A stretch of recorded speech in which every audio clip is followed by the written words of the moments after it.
The theme is I'm going back to my roots. And as I was preparing this, I was thinking of initially our religious roots. Amen? Thinking of the roots that brought us out of slavery, the roots that brought us into at least a certain level of freedom and economic parity. We have a long ways to go, but we're not where we used to be. Amen? Amen. And although we see things happening on the news and on social media, those things have always been happening. It's just that now we can pull out our smartphone and record it. Amen. And it's holding at least some people accountable. Amen? Amen. So that's where I was initially, and then it came to me sometime between last night and this morning, oh, this is Pride Month. This is not only going back to our roots as people of color in this country, but it's also us going back to our roots as at the beginning of the Pride movement, right? Come on now. And by show of hands, who knows who started the Pride movement in the United States? Anybody? Okay. It was Marsha P. Johnson, a black transgender woman Wow. in New York City. Wow. They made a movie a couple years ago. If you watch the movie, they got a little cute white blonde boy with blue eyes, supposedly starting the protest. But he wasn't the one. Wow. It was Marsha P. Johnson who started it. And she wasn't considered traditionally beautiful. Because Marsha was, she was Marsha. If she felt like wearing makeup, she wore it. Sometimes she wore strands of flowers around her hair. Sometimes she wore women's clothes. Sometimes she didn't. But she was free. Amen. And she was secure and comfortable in all of who she was. Forced to do things that many of us would want to do based on the times, right? To make a living. But still, the launcher and leader of this great thing that we call the Pride movement, the civil rights movement for LGBTQIA folks, wouldn't be here if it wasn't for her. Or at least it wouldn't be in the form and the shape that it's taken. So when other people try to rewrite our history, always remember, it wasn't the white blonde boy with blue eyes that launched the Pride movement for us. It was a black transgender woman named Marsha P. Johnson. She launched this movement for us. So that's the first thing of getting back to your roots. Know your history. Amen. Know your true history. Because in this country, the history's been rewritten so many times. Just like biblical history, amen? Yes. I speak about this often, that the 66 books we now call the Bible is not the original Bible. There were many more books. Books that were left out, cut out intentionally. The ones that are in there have been revised, rewritten, scrubbed, rubbed, and beat down. The original authors might not even recognize them. But for the grace of God, are there still scriptures in there that even sound remotely like they can be attributed to the God that we choose to serve? Amen? Amen. Amen. So, first point 1. Are you rooted firmly in your faith? So I'm going to go with this the way I originally wrote it, and then I think I'm going to circle back around on the pride angle that was given to me between last night and this morning. Paul, one of my favorites, we talked about Paul a few weeks ago. Paul is one of those controversial characters in the book. He is greatly admired and revered by many, and some loathe him, because some folks say that Paul writing things that were against LGBTQIA folks was because he was wrestling with his own demons. Paul spent a lot of time in jail. He was in prison.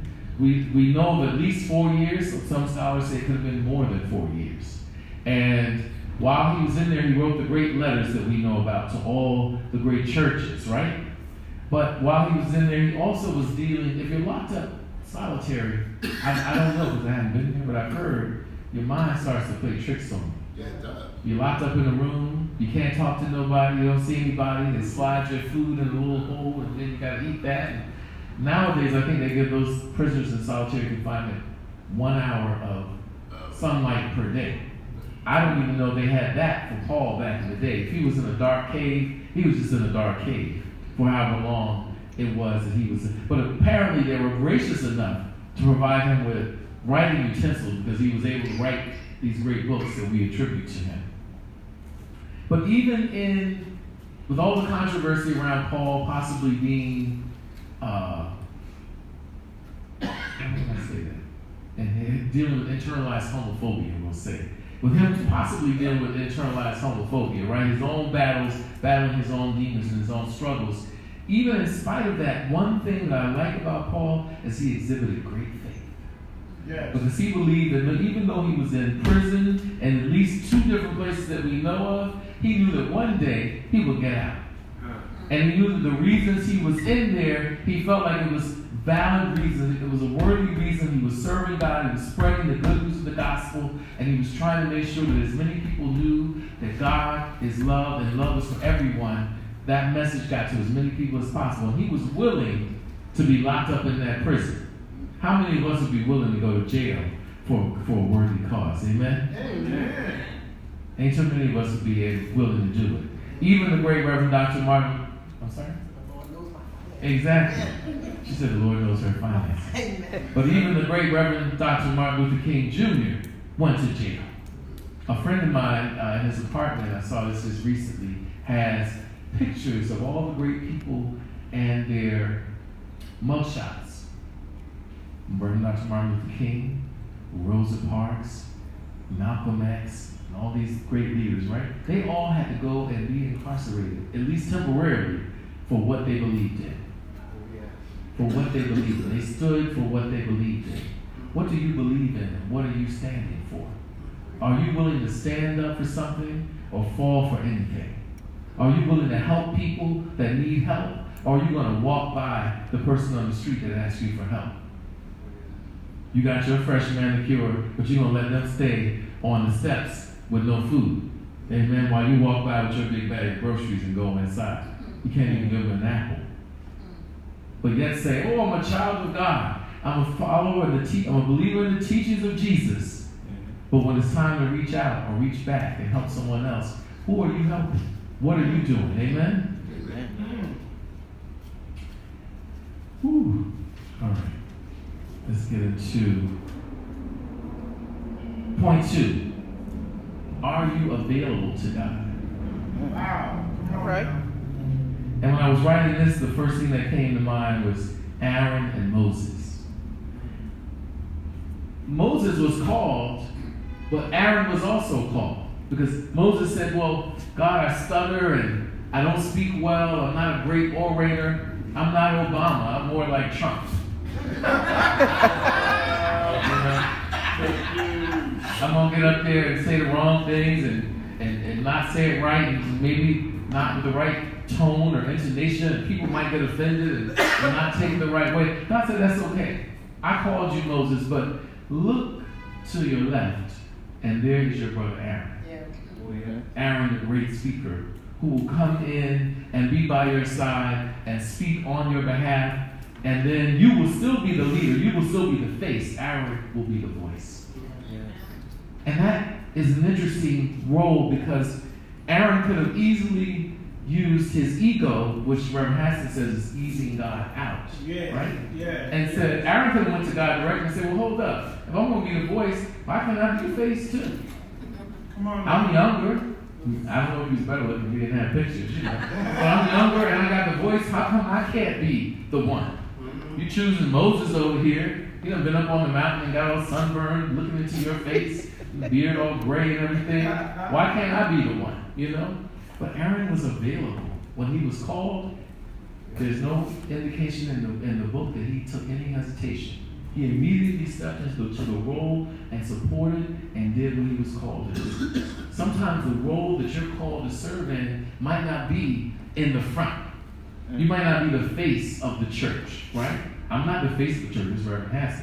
You might not be the face of your ministry or your auxiliary that you're serving on. But how many of us know how valuable that number 2 position is? Every president has a vice president. Almost every chair has a vice chair or a co-chair, right? You need someone to step in that. And that person's role may indeed be as valuable or more valuable than yours. It's just they're not getting the public recognition. Sometimes you have to be willing to do the work without getting the public recognition for it. You have to be available to God to say, I'm here, God, to serve. I don't need all the glory. I don't need my name on the banner at Citizens Bank Park, 50,000 people speaking. I can be behind the scenes doing the arranging, the organizing, the preparation. So the person that you chose to be the face can do what they need to do without any stress or any worry. Amen? Amen. Point 3, and we're making this quick today because we have a whole other part of our service. We got to feed around 200 people after church. Yeah. Point 3, are you available to God's people? Yeah. Say that. Okay? Moses made himself available to God's people in spite of his fears, his faults, and his shortcomings. Where have you stood when you were called to stand up? Right? We all have our shortcomings. Sometimes we don't even tell our partner or our parents or our immediate family what our internal fears are and our anxieties are about ourselves. I'm always thinking, I could lose 20 pounds. That's every day I'm thinking that. But then I pick up the brownie, And other people might be thinking other things. Oh, my hair is thinning, I'm gaining too much, I'm losing too much, whatever. I haven't accomplished the goals I set out to accomplish. I haven't done the things that I promised I would do. We all have some kind of internal anxiety or fear or worry, right? Some of us, if we're good, you're getting it out of your system because you need to get it out so you don't drive yourself crazy. But if you're holding it in and you're thinking to yourself instead of sharing that, you could be hurting yourself. But the main thing in this point is, are you available to God's people? Moses didn't let his fears hold him back. He was a stutterer. He said to God, now God, I'm willing to do the work, but you know my limitations. You created me, so you know how you designed me. I stutter when I speak. So God said, all right. That's why we got Aaron here, right? So when you make yourself available to God, don't think about, God, I can't do what you called me to do. Because actually, how dare you tell God you can't do what God called you to do? Because God equipped you. Yeah. And if it's not all in you, then God will provide you the helpmate to help you be everything you need to be to walk in that role. Yeah. Amen? You will be fulfilled. You'll have everything you need. You'll have the tools and the power to go ahead and do the work that you've been called to do. There's no way that God will set you up to fail. Yeah.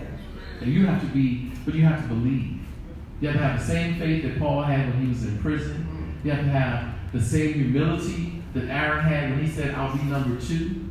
And you have to have the same faith that Moses had when he said, I'll be the face of this movement, but I know my limitations. Amen? So now I'm going to swing it on back around. That's what I wrote, right? But sometimes when I write, I don't even know how this whole thing works. It's crazy. All of you deacon candidates and deacons have spoken, so you know. Your message can change. It's the craziest thing. You've even seen Reverend Haskins get up here and have pages written or typed and then just put it to the side because that's not even what God had for that moment. So there's 2 other things. I spent time in Cuba, and I got to spend time with the people of African descent there. And what's amazing to me is that after hundreds of years, they have held on to the African traditions and of the Yoruba people out of Nigeria, right? So they have this thing called Santeria, which we in the States, we call it voodoo, we call it this, we call it that. Our parents and grandparents made us scared of it and afraid of it, told us it was evil and bad, right? But that's the religion that sustained African people for thousands of years and still sustains them to this day. That's the religion that got the Cubans free while we were still over here picking cotton. Yeah. Come on, somebody. Got the Afro-Cubans free, we were still putting cotton and tobacco. So, in our what we believe statement, it says clearly, we got a few visitors in the room, so let me clarify, because I don't want nobody running down the street saying, I don't know what they're talking about over there, that Unity Fellowship. It says here, we believe in the teachings of Jesus, but we do not dismiss all other faiths and beliefs as wrong or second to our way of believing. Yeah. God is greater than any religion, denomination, or school of thought. Yeah. Amen? Yeah. So just clarifying all that. And then we also say up in here, this is the part, well, the whole thing is why I'm here, but where is it? Right in here about the different, here it is. God is spirit, alive and at work in the Muslim mosque, the Jewish synagogue, the Christian church, and the tribal ritual. God is everywhere present. This is what we believe. Yes. Just for all y'all that's visiting, I just want y'all to know. So when you go back to your home church, you'll be like, okay, well, that might not be for me, but they did make it clear who they are and what they believe. So today, I'm wearing a necklace I got from the Babalawo. And the Babalawo is a priest in Yoruba tradition. Now, personally, I'm going to make this clear. I'm not a big believer in, like, big crosses and extra stuff, like objects. That's not my thing, because I grew up Christian. I grew up believing that I have a direct relationship with God. But in the tribal religions, that's what they believe. They still are holding on to those traditions. So this is a necklace of protection that was given to me by the Babalawo. I'm supposed to wear it every day. I'm going to tell you the truth, I haven't had it on since I got home, but I wore it today because I wanted y'all to see it, right? And let you know it's nothing to be afraid of. This is from South Africa, made from the women of one of the tribes there, and it's a protection bracelet. I don't wear it, you're supposed to wear it every day. I do not wear it every day. I wore it today to show you all. But these things are a part of who they are, and it works for them, right? Yeah. And it's not for us to say that it's not working for them. Because they've been able, like I said, they got their freedom while we were still picking cotton. So if anything, we might need to reevaluate. If you go back and study West African tribes, which is where most of our ancestors came from, most of them were not Christian. Christianity was in the northeastern part of Africa where Ethiopia now is. The Ethiopians were Christian, right?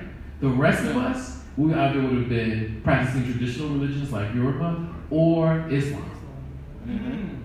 I've even read, and there's some Hebrew, right? I've even read studies that show 1/3 of the enslaved Africans that were brought here were Muslims. They don't teach us that, right?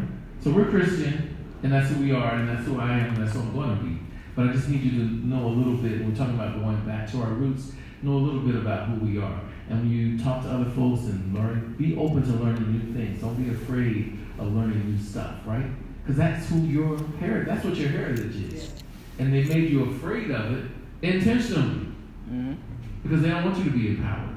They don't want you to be strong. They don't want you to, if you know who you are, you know where you came from, then you can also determine your future, right? So the last thing I'll say is that for us, we have to help the next generation. We're talking about, this is Pride Month, right? I hear a lot of old people in the room say, oh, I don't do Pride no more. We even got one younger person, I won't point them out, who says, I don't do Pride, and I don't do this, and I don't do that. And that's your choice, right? But what you have to think about is not what Pride means to you, but what it means to the kid who's being abused in their household, who's been kicked out onto the street and is now selling their body to make a living, the person who's contemplating taking their life because of what they've been taught in the religious background they came from, right? Amen. Think about what that one-day celebration means to those people. So sometimes we have to take ego out of the way, right? What it means for us. Because what it means for you, you got your freedom, that's great. If Harriet Tubman and Sojourner Truth got theirs and then didn't go back and help anybody else, we might not be here today. Come on now, Right? say that. I got my freedom. I've never really been in the closet, so I never had to come out. I've always been out. But that didn't mean I didn't try to help others who were struggling, right? So in whatever way possible, look around and help someone else, whether it's male, female, trans. And I know now for some of us that's over a certain age, you got all these categories and we don't understand it. It's not for us to understand. All we got to do is love. Come on now, say that. All we got to do is love. I got these young friends on the Philadelphia Black Pride Board. They gender non-conforming and they're queer and they're questioning, and some of them don't even want no label and no category. Just call me by my name, and I'm like, okay. Exactly. As long as my thing is, as long as I see you regularly enough, I can remember it. Especially if you GNC, because gender non-conforming, that's a whole other thing. But I will work with you where you're at. I will meet you where you're at. Because I want you're the next generation. I'll assume you're getting ready to sit down, right? And I need to empower the next generation. Amen. So let's just be there for the next generation and whatever we can. Don't badmouth them. Don't talk about, oh, this millennials. These millennials ain't nothing and that. Our parents and grandparents probably said our generation wasn't nothing either. They did though. They did though. We're talking about the boys wearing skinny jeans. Well, I saw pictures of my dad.